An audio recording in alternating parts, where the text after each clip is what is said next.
Hi, welcome to Smart Interior World. I'm back again. Today's topic, which points always keep in mind while designing any space, any room. So let's start. Interior designing is all about how we experience a space. यानी कि हम किसी space में गए, वहां जाकर हमारा experience कैसा था, उस स्पेस में हमें कैसा फील हुआ. It is a powerful and essential part of our daily lives and affects how we live, work and play. For example हम किसी होम्स रेस्टोरेंट कैफे में जाते हैं, उस प्लेस को अच्छे से इंटीरियर किया हो तो हमें वहाँ पर कंफर्टेबल एक गुड फीलिंग आती है. वहाँ हम ज़्यादा देर रुकना चाहते हैं और कुछ प्लेस ऐसे होते हैं जहाँ पर हम बिल्कुल भी रुकना नहीं चाहते, उसे अच्छे से इंटीरियर डिज़ाइन नहीं किया होता.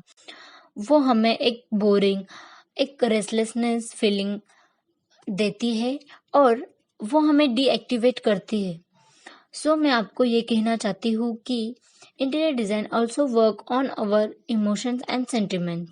वो हमें एक्टिवेट डीएक्टिवेट करते हैं, हमारा मूड चेंज करते हैं. So always some below points keep in mind while designing any room, any space. Purpose of space. Purpose of space is very important and first step of any designing. क्योंकि हमें उस space का purpose नहीं पता तो हम उसे कैसे डिजाइनिंग कर सकते हैं. तो हमेशा पर्पस इज वेरी इंपॉर्टेंट और हमें पता होना चाहिए कि वो स्पेस हम कमर्शियली डिजाइनिंग करें या रेसिडेंशियली, यानी कि उसमें लोग रहने वाले या काम करने वाले या कुछ भी हो, हम उसे पहले जाने और उसके बाद में हम उसे डिजाइनिंग करना स्टार्ट करें. Space planning. It is very important in interior designing. Space planning करते समय आपको उस स्पेस का क्या पर्पस है ये मालूम होना बहुत ज़रूरी होता है और उसके हिसाब से आप उस स्पेस की प्लानिंग करते हैं.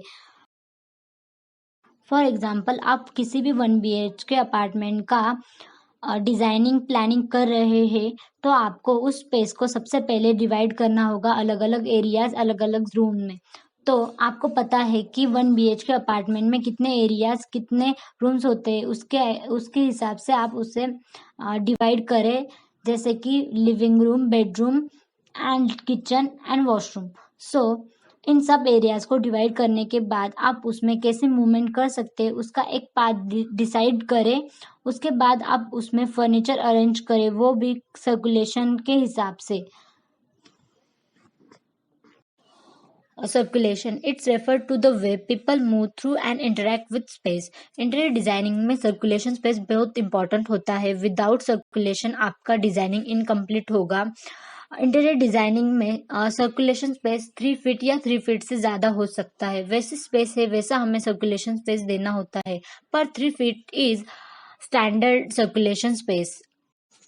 एंथ्रोपोमेटिक and ergonomics. It is a very important and basic elements of interior designing, क्योंकि ये दो एलिमेंट्स हमारे स्पेस को यूजेबल और फंक्शनल बनाते हैं. Anthropometric means the study of measurements and proportion of the human body, and the ergonomics means it is the process of designing or arrangement of workplace product and the furniture. So basically anthropometric and ergonomics हमें बताते हैं कि हमारा जो भी furniture या जो भी स्पेस है वो हमारे क्लाइंट या हमारे यूजर के लिए फिट हो, वो उसे comfortable feeling they. Colours and lighting. Colours and lighting is very important part of interior designing, क्योंकि ये दो एलिमेंट्स हमारे बाकी एलिमेंट्स पे अफेक्ट करते हैं. हमने किसी भी स्पेस में अच्छे से सर्कुलेशन स्पेस दिया, वहाँ पर हमने स्पेस प्लानिंग भी किया, पर हमारे डिजाइनिंग में अच्छा कलर या अच्छा लाइटिंग नहीं हो तो हमारे डिजाइनिंग को मीनिंग नहीं होता, वो एक बैड इंटीरियर डिजाइनिंग होगा. कलर्स एंड लाइटिंग हमारे ऊपर भी अफेक्ट करते हैं, वो हमारा मूड चेंज करते हैं. तो हमेशा याद रखें, आप किसी भी स्पेस को इंटीरियर डिजाइनिंग करते हो तो वहाँ पर राइट कलर्स और राइट लाइटिंग होना बहुत ज़रूरी होता है. Space modification. स्पेस मॉडिफिकेशन यानी कि हमने जो भी स्पेस को डिजाइनिंग किया है उसे हम कुछ ईयर के बाद रीमॉडिफाई या चेंज करना चाहे तो वो इजीली चेंज कर सके, ऐसा हमारा डिजाइनिंग होना चाहिए. वहाँ पर हमें ज़्यादा एफर्ट्स और ज़्यादा पैसे खर्च करने की ज़रूरत ना हो. Client requirement and client budget is also very important, क्योंकि क्लाइंट के रिक्वायरमेंट के हिसाब से और क्लाइंट के बजट के हिसाब से हमें डिजाइनिंग करना होता है. तो क्लाइंट रिक्वायरमेंट यानी कि क्लाइंट को उसके स्पेस में कैसा डिजाइनिंग या कैसा फर्नीचर चाहिए एक्सेट्रा। और क्लाइंट बजट यानी कि क्लाइंट को कितने पैसे में ये डिजाइनिंग करके चाहिए। आई होप आपको समझ आया होगा कि किस पॉइंट्स को माइंड में रखते हुए आपको इंटीरियर डिजाइनिंग करनी होती है। तो आपको ये वीडियो पसंद आया तो ज़रूर आप स्मार्ट इंटीरियर वर्ल्ड को लाइक, सब्सक्राइब और आपके फ्रेंड्स फैमिली में शेयर करें। ऐसे इंटीरियर डिजाइनिंग रिलेटेड इन्फॉर्मेशन सबसे पहले जानने के लिए बेल आइकॉन को क्लिक करें। Thanks for watching smart interior world.